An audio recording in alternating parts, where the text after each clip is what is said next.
लेकिन अक्सर हम बहुत सी मस्जिदें ऐसे देखते हैं जहां पर अजान देने वाला व्यक्ति, अजान क्या है इस बात को समझें। अजान पर आने से पहले मैं एक बिंदु पर आऊंगा जिसकी चर्चा हमको करनी है। ये मैं काबा की बात कर रहा था आपको, ये काबा है। इब्राहिम जो पीछे मैंने आपको एक प्रॉफिट बताए थे, उनके समय में इसका कंस्ट्रक्शन हुआ ऐसा बताया जाता है। और आज इसका आप स्ट्रक्चर देख रहे हैं कि किस तरह से, खास करके हज के समय में इसका किस तरह से आप पूरा स्ट्रक्चर आपको दिखाई दे रहा है। नेक्स्ट बात, मोहम्मद साहब और उनके अनुयायियों का बहुत उत्पीड़न हुआ। आप ये मत समझिएगा कि उनका रास्ता बहुत साफ था, उनका उत्पीड़न बहुत हुआ है, इसलिए युद्ध भी करने पड़े। अगर अपना अस्तित्व चाहिए तो आपको लड़ना पड़ेगा, इस कारण से युद्ध है। ये मोहम्मद साहब के बारे में आ रहा है, किस तरह से उन्हें वो कारवाओं के साथ, कारवा मतलब जो झुंड होते थे, घूमते फिरते झुंड, इनके साथ उनका इंटरेक्शन हुआ करता था और कैसे वो लड़ते थे उनके साथ। एक शब्द आता है गुज़बा, आप सब ने शब्द सुना होगा। गाजी, गाजी की उपाधि लोग लेते हैं। तो गाजी वो होता था जो गुज़बा या गज़बा लड़ता था। साहब जो युद्ध लड़ते थे, जो धार्मिक युद्ध लड़ते थे, उन धार्मिक युद्धों को गज़बा या गुज़बा कहा जाता था। और जो वो लड़ने के लिए लोग जाते थे उनको गाजी कहा जाता था। आप लोगों ने भारत के इतिहास में भी सुना होगा कि बाबर ने गाजी की उपाधि धारण की। और ऐसे न जाने कितने लोग हैं जिन्होंने गाजी की उपाधि धारण की। लोग गाजी की उपाधि धारण करके अपने आप को गौरवान्वित महसूस करते थे। मक्का की मेन मस्जिद है, आप लोगों को दिख रही है, जामा मस्जिद शब्द का इस्तेमाल करते हैं हम। जामा मस्जिद जहां पर जुम्मे की नमाज अदा की जा सके वो जामा मस्जिद है। जहां आम लोगों के लिए नमाज अदा की जा सके आम लोगों के द्वारा, वो जामा मस्जिद है। नॉर्मली जामा मस्जिद एक बड़ा कॉमन टर्म है, ये आपको बहुत व्यापक टर्म में यहाँ पे हम आपको काबा दिखा रहे हैं जिसके लिए हज किया जाता है।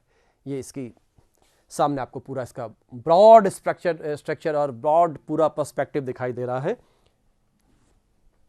ये भी सारे काबे की बात हो रही है। हाँ, अब हम यहाँ पर आते हैं। ये है मूल सिद्धांत। ये मैं कुछ शब्द अरबी में बोल रहा हूँ। ऐसा माना गया है, ये जो आप देख रहे हैं 5 पिलर्स ऑफ इस्लाम, पूरी इस्लाम की दुनिया में इस्लाम धर्म, रिलीजन, ये धर्म इन 5 पिलर्स पर आधारित है। अगर इन 5 पिलर्स में से एक पिलर भी ढहता है तो इस्लाम संकट में है। तो ये 5 पिलर्स स्थापित किए गए और इनके बारे में एक एक करके हम बात करते हैं। सबसे पहले आता है सादा। ये अरबी टर्म है जिसको हम अपने यहाँ उर्दू में कलमा कह देते हैं, ला इलाहा इल्लल्लाह मुहम्मदुर रसूलुल्लाह। यहां से इसकी शुरुआत होती है। तो इसको एग्जाम में ये सीधा टर्म पूछा जाना है। पहला क्वेश्चन तो यही बनता है, जो अगर सरल पेपर बनता है कहीं भी तो क्वेश्चन बनता है निम्नलिखित में से 5 सिद्धांतों में से कौन सा है या कौन सा नहीं है। आजकल प्रश्न दोनों तरह के बनते हैं, negative questions and positive questions. तो कौन सा सिद्धांत है, कौन सा सिद्धांत नहीं है। ला इलाहा इल्लल्लाह मुहम्मदुर रसूलुल्लाह। बेसिकली जब हम स्क्रिप्ट की बात करते हैं तो पर्शियन स्क्रिप्ट का इस्तेमाल बाद के काल में किया गया। यह है सलाह, सालह, वहां बोलते सालह है अरबी में, और यहां पे हमारी किताबों में सलाह भी लिखा होता है। सलाह एक प्रकार की प्रेयर है और मूल रूप से यह नमाज है। आप सबने नमाज की चर्चा सुनी है। नमाज पे अगर मैं बात करने लगूं तो 2 घंटे केवल नमाज पे लग जाएंगे, केवल नमाज पर। नमाज एक प्रकार की प्रार्थना का नाम है, एक कलेक्टिव प्रार्थना को हम नमाज कह रहे हैं।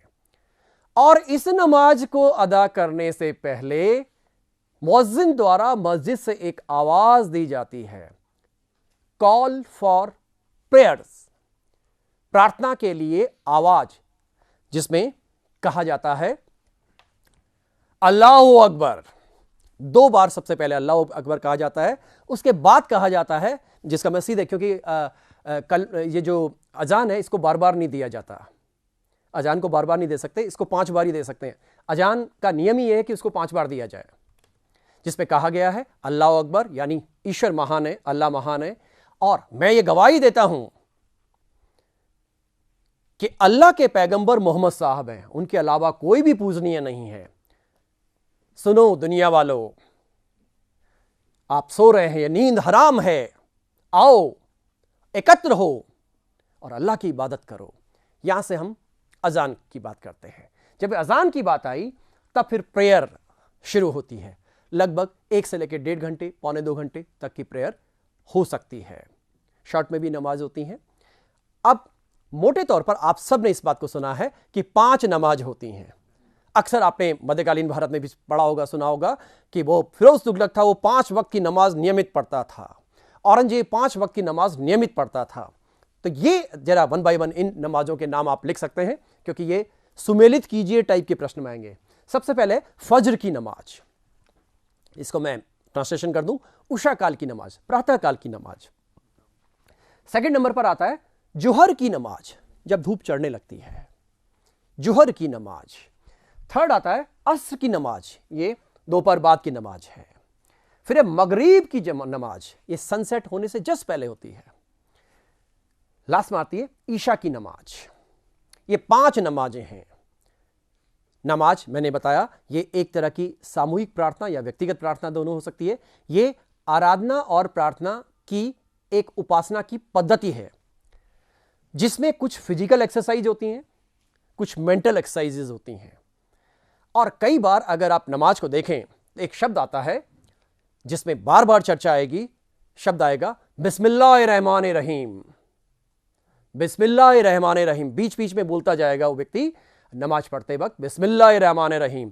आप लोगों ने सुना होगा कि बहुत से लोग, मुस्लिम लोग, जब किसी काम को प्रारंभ करते हैं तो कहते हैं बिस्मिल्लाह किया जाए, श्री गणेश किया जाए। इसका एग्जैक्ट हिंदी ट्रांसलेशन है श्री गणेश किया जाना, शुभारंभ किया जाना, प्रारंभ किया जाना। लेकिन इनमें से सबसे बेहतरीन जो धार्मिक हिसाब से शब्द है वो है श्री गणेश करना। बिस्मिल्लाह। आप लोगों ने सबने सुना होगा कि एक शब्द होता है जिसको हम 786 कहते हैं। आजकल तो मोबाइल का जमाना है। 786 अगर मुस्लिम व्यक्ति है तो वो इस नंबर को लेने के लिए कोई भी कीमत अदा करने को तैयार है। मकान का अगर नंबर है तो ये कीमत अदा करने को तैयार है। 786 लास्ट में आना चाहिए। आखिर ऐसा क्यों? इसके संबंध में बहुत तरह की मान्यता है। मैंने आपको बताया दुनिया में इस्लाम बहुत तरह का है। ये जो भारत का इस्लाम है, इसकी मूल पृष्ठभूमि तो वहां की है, लेकिन इसका जो विकास हुआ है ये भारतीय बैकग्राउंड पर हुआ है। शब्द आया बिस्मिल्लाहिर्रहमानिर्रहीम। इसका जो अंक शास्त्रीय योग है वो 786 आता है। इस कारण से इस्लाम में इस अंक को बहुत पवित्र मान लिया गया, 786 को।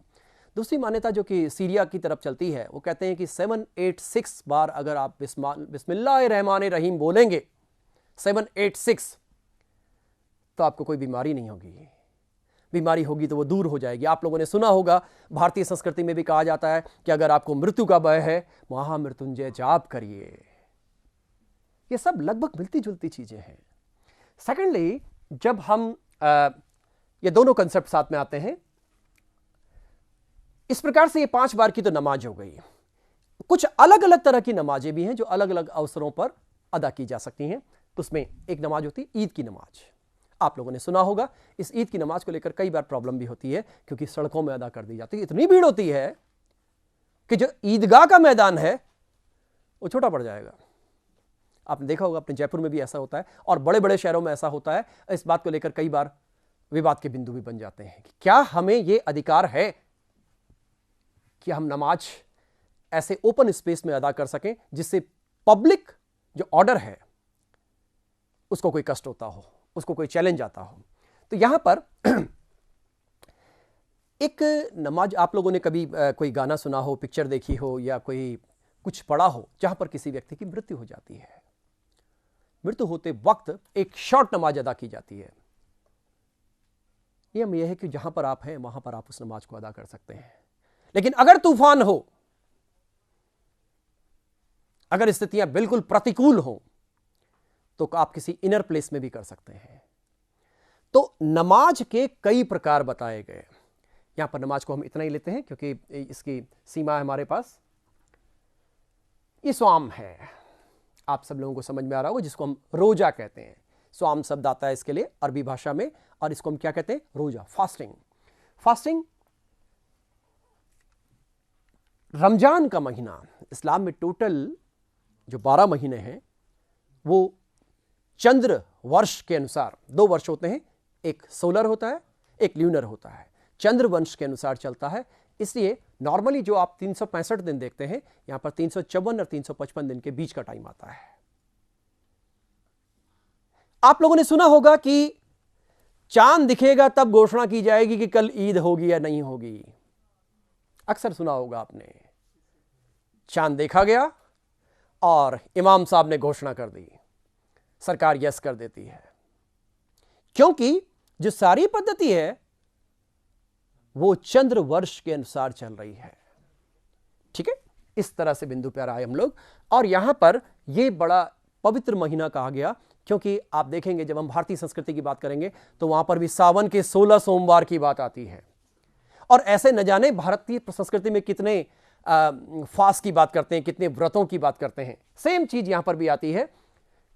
इसके उपरांत जो चौथा बिंदु है, चौथा सिद्धांत, उसको हम कहते हैं जकात।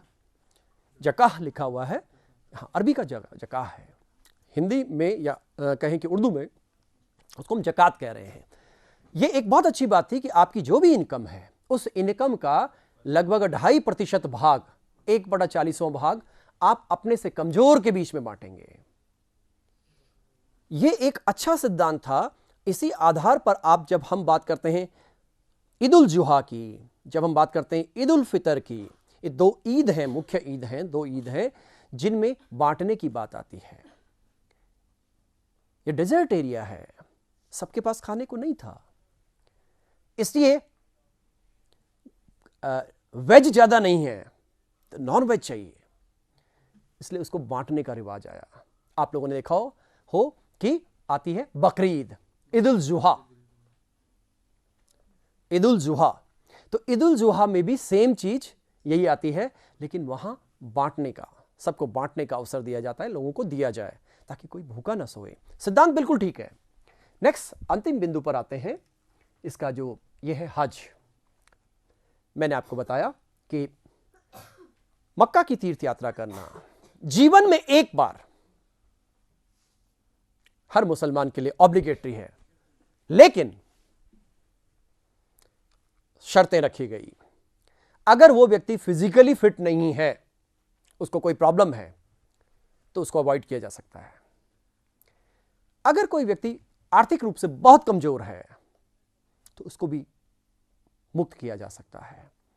लेकिन हज पर जाना एक बहुत बड़ा, एक यूं कहें कि पवित्र कर्म मान लिया गया इस्लाम में। और इसीलिए आपने देखा होगा कि हमारे यहां से जब जयपुर से भी हज पर यात्री जाते हैं तो वो पूरा एक फेस्टिवल बन जाता है। लोग हज से आते हैं तो लोग उनसे मिलने जाते हैं, उनको मालाएं पहनाते हैं। जब हम फिर सनातन पद्धति की बात करते हैं तो भारत में जो 4 धामों की यात्रा करके आते हैं, तो हमारे गांव में तो रिवाज है कि उनको मालाएं पहनाई जाती हैं।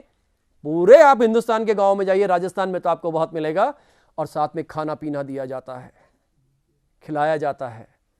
यानी वो एक तरह से बहुत पवित्र माना गया। सेम चीज यहां पर हज के संबंध में आती है। और कई बार क्या आता है कि एक शब्द आता है हाजी, उसने हज यात्रा की है, बहुत बड़ा आदमी है, हज की यात्रा की है। अब अगला बिंदु आया, मोहम्मद साहब की जब उनका इंतकाल हो गया, उनकी मृत्यु हो गई, तो अब आगे उनका उत्तराधिकारी कौन बने। देखिए यहां पर जब हम इस्लाम के कंसेप्ट की बात करते हैं तो सबसे ऊपर कौन? अल्लाह। अल्लाह के बाद जो सेकंड नंबर पर है वो है कौन? कैलिफ, खलीफा। सेकंड नंबर पर कोई फिर सुल्तान या कोई और ऐसा पॉलिटिकल टर्म आएगा, और उसके उपरांत आपके अन्य लोगों का अस्तित्व आएगा। जब हम ऐसी, मैं बाद में आपको चर्चा करूंगा इस बारे में, खुतबे की बात करते हैं, खुतबा आता है, जब खुतबे में सेम यही क्रम है कि उनकी डिग्निटी का क्रम क्या है। तो सबसे ऊपर अल्लाह, ला इलाहा इल्लल्लाह मुहम्मदुर रसूलुल्लाह, सबसे ऊपर अल्लाह। अल्लाह का प्रतिनिधि सबसे पहला कौन? पैगंबर के रूप में मोहम्मद साहब। इसलिए मोहम्मद साहब तक कोई दूसरा नहीं आएगा।